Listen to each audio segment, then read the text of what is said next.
E aí, gente? Tudo beleza? Tudo certinho? Que bom!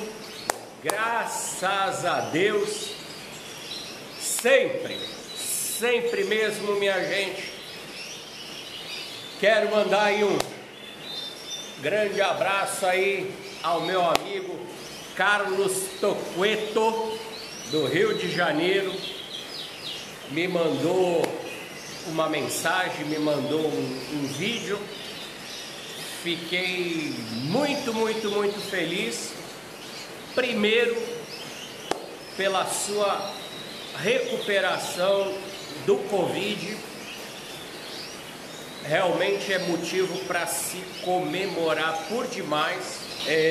Que nesse tempo que ele ficou se recuperando, isolado da família, que os meus vídeos o ajudaram demais, né? Que essa minha empolgação, essa minha energia positiva ajudou por demais ele.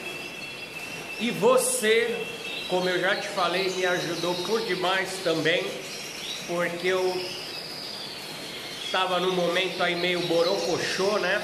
Como eu te falei, perdi alguns amigos para essa guerra aí do Covid. E isso vai minando a gente, vai deixando a gente mais enfraquecido, né? A gente começa a ter dúvidas, mas nunca a dúvida da fé do cara lá de cima, e deixar sempre de ficar só lembrando dele quando a gente está na hora do desespero, né? Afinal, você tem 24 horas por dia para pelo menos tirar um minutinho, ir lá num canto, trocar uma ideia com ele, agradecer, principalmente porque você está vivo. E eu agradeço muito as tuas palavras, porque me ajudou também a me levantar. E é o que eu falo, o canal está aqui para essa corrente do bem, para um poder ajudar o outro sem ficar olhando a quem. Valeu, Carlos. Esse aí é também meu muito obrigado, meu agradecimento a você. E pode vir fazer parte aqui do clube dos criadores de canários de Santos. Você já está famoso lá e será muito bem recebido pela gente, tá? Muito obrigado, aquele abraço apertado mesmo à distância aqui do Zé Carlos, do Criador Santista. Vamos trabalhar? Vamos!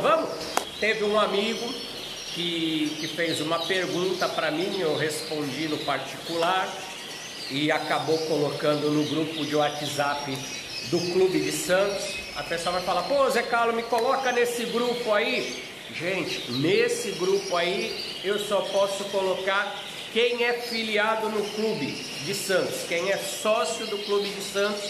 Então, não, a gente brinca de fazer algumas perguntas para ajudar a estimular os mais novos, né, a pesquisar, a aprender, mas como ele também é diretamente para todas as informações do clube, então vocês me desculpem, esse grupo, no caso, é somente para o associado. Mas o amigo tinha feito a seguinte pergunta: e eu sei que tá um burburinho aí no meio, né, da boleirada aí do pessoal da internet a respeito de branco. E mais uma vez, gente, eu tenho que falar para vocês: quem nunca errou, quem não erra e quem não vai errar. Ó, você tá apontando, tem mais 3 apontando de volta para você. Cuidado com o pensamento, cuidado com a língua, minha gente. Então, mas vamos...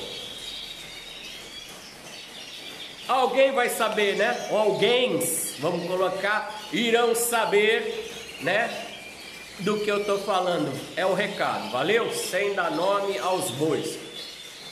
Esse vídeo vai somar, porque o pessoal não, o amigo perguntou: Zé Carlos, eu tenho um branco dominante de topete e eu quero acasalar com uma fêmea branca recessiva sem topete. Quantos machos ou quantas fêmeas de topete e dominante ou sem dominância eu vou tirar? Tentar resumir essa bagunça toda, mas dentro da coerência. Então vamos lá. O que acontece? Já foi falado em vídeos anteriores que nós temos hierarquia, escalas de dominâncias entre as cores. Um exemplo, o branco dominante, o amarelo, seja intenso ou nevado, e o branco recessivo, tá? Para vocês conseguirem visualizar, já que eu não tenho uma lousa aqui, um quadro para colocar isso aí. Então o que acontece? A primeira coisa, indiferente quem seja o branco dominante, se seja o macho ou se seja a fêmea, nesse caso. Quando a gente chama alguém de branco dominante, a gente simplesmente não colocou um dominante a mais porque acha bonito. Não. Quando a gente fala que ele é dominante, vocês já sabem que é aquele amarelo limão que tem ali no cotovelinho da asa, né? Esse aí ou essa aí você já sabe que é branco dominante. Parabéns, já sei ver o que é um canário dominante.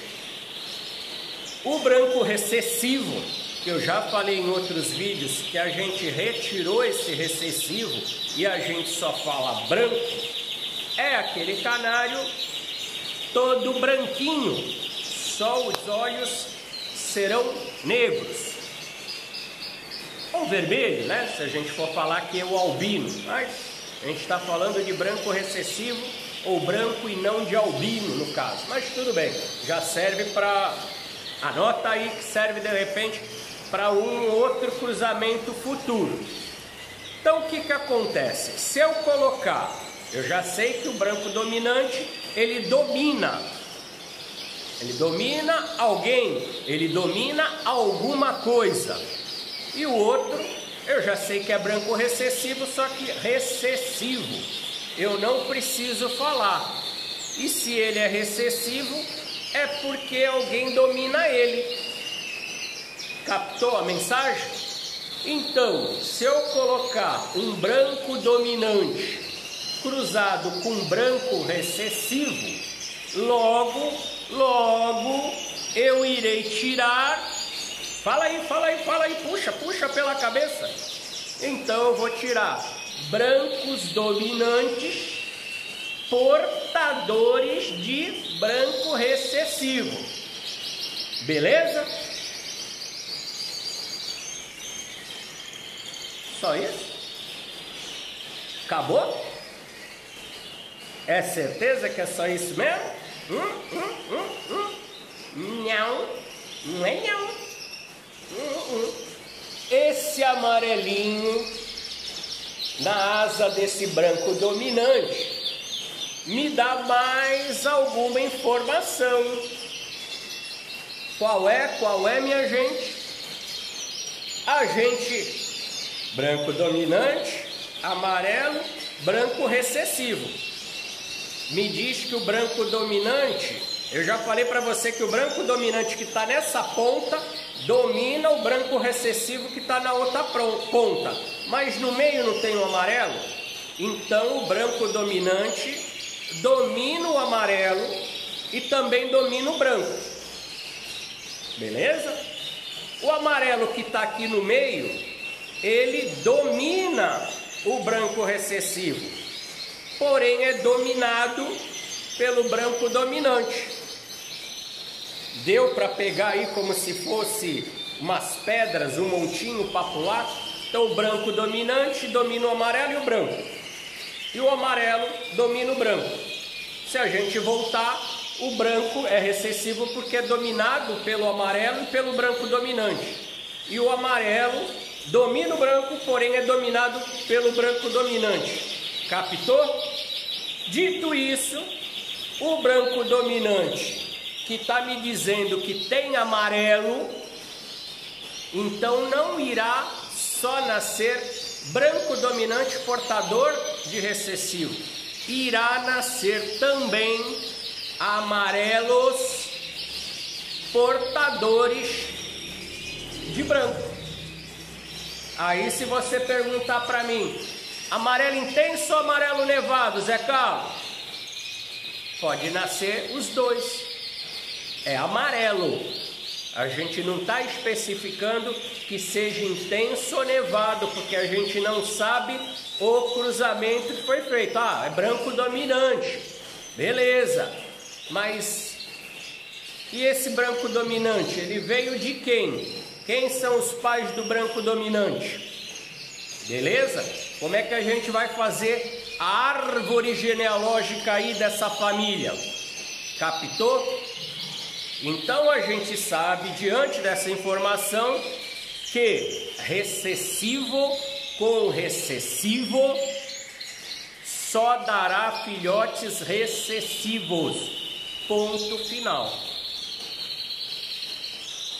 Eu, pelo que eu li e pelo que eu ouvi, e nessa época toda que eu crio, em branco recessivo eu nunca ouvi falar de gene letal. Aonde eu ouvi falar de gene letal seria cruzamento de intenso com intenso, e até já ouvi também de branco dominante com dominante, que muitas vezes as pessoas falam que, ou comparam, que o branco dominante é um canário intenso e o branco recessivo seria um canário nevado. Mas aí é porque o intenso não domina o recessivo, o amarelo intenso não domina o branco recessivo. Se o branco dominante está aqui, talvez a pessoa esteja dando a entender que este branco dominante seja trabalhado também como se fosse um amarelo intenso, por isso que ele chama de intenso, e estaria dominando o recessivo. Não confundir quando a gente vai falar, Zé Carlos, mas o meu branco é intenso, eu não sabia, ouvi falar que existe branco intenso e branco nevado.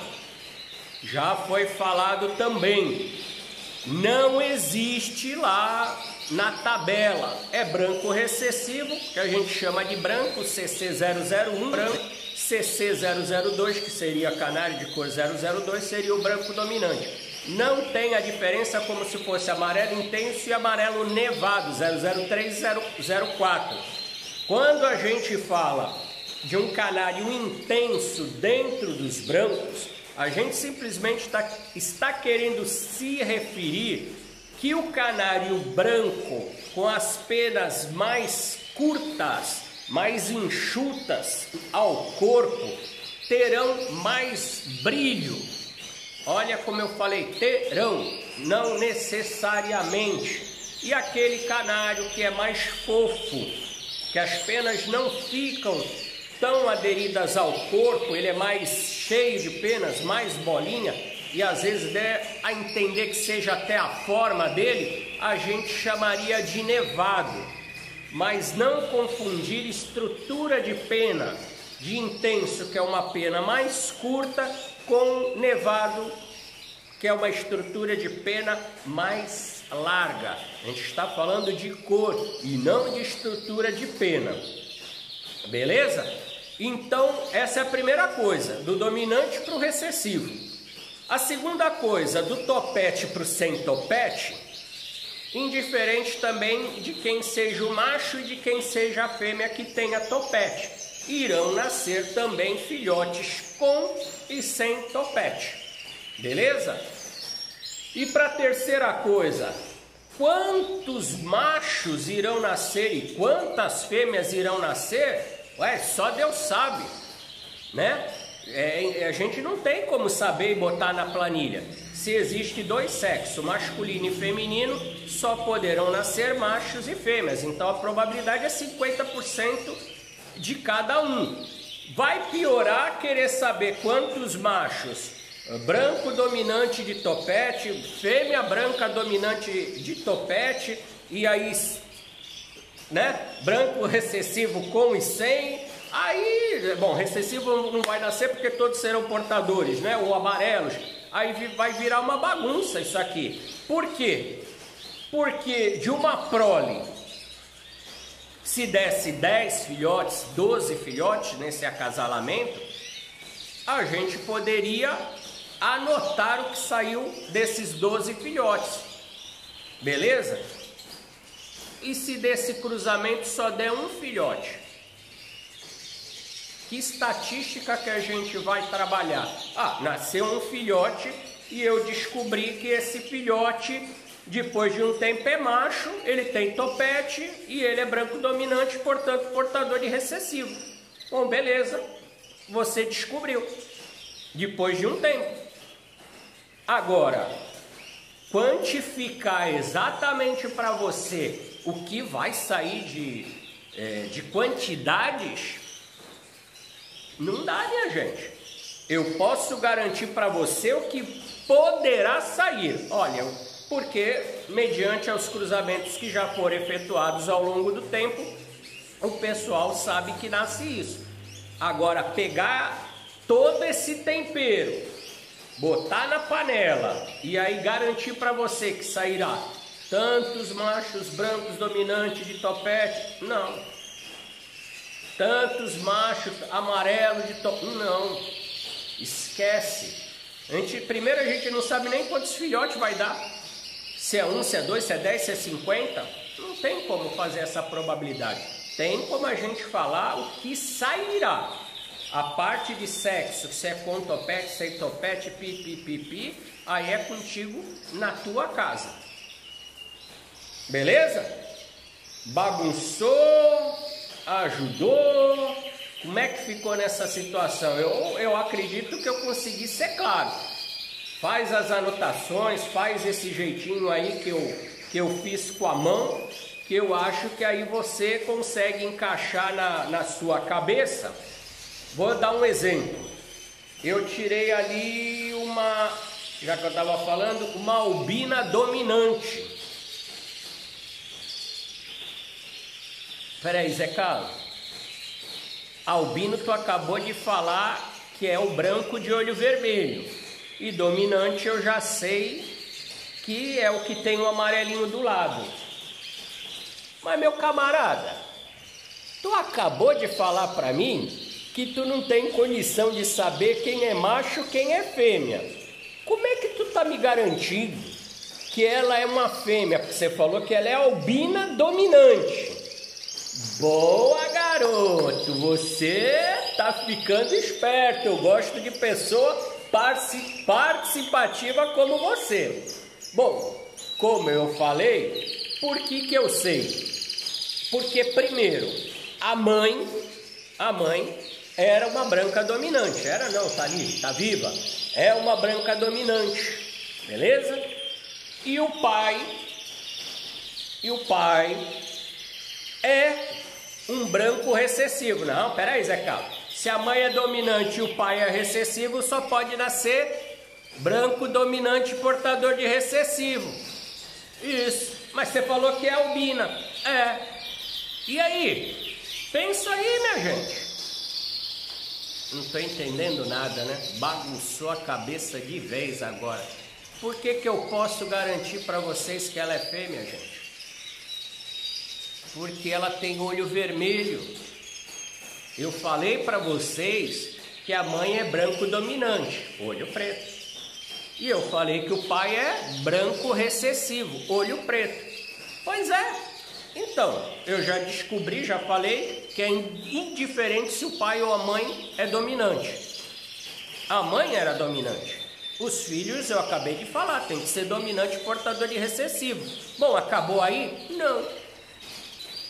Eu acabei de descobrir que como ela tem olho vermelho, eu acabei de descobrir que o pai, que é branco recessivo,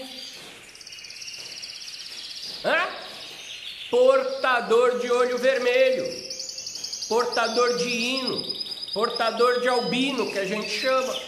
Por isso, eu descobri se nasceu um olho vermelho e o casal tem olho preto, o pai é portador de olho vermelho. E se nasceu, se o pai porta, mãe não porta, pai porta, e nasceu, ela só pode ser uma fêmea. Tá vendo como é bom saber as coisas? E isso vocês vão fazendo os cruzamentos, botando branco com amarelo, olho preto com olho vermelho, dominante com recessivo, topete com sem topete. Vai fazendo a salada aí e vocês vão, quando tirar os filhotes, algumas das coisas vocês vão se sair bem. Às vezes você tá com pouco, mas quer tirar uma outra cor, você tem como fabricar na sua casa. Às vezes tu tem um baita do macho aí, você quer passar, um macho albino, e você quer passar no monte de fêmea para começar a tirar os portadores, começar a tirar a fêmea já, né? Vai desenvolvendo aí, que isso é gostoso. Valeu, gente! Beijo enorme no coração de todos, fiquem com Deus e até a próxima. Tchau!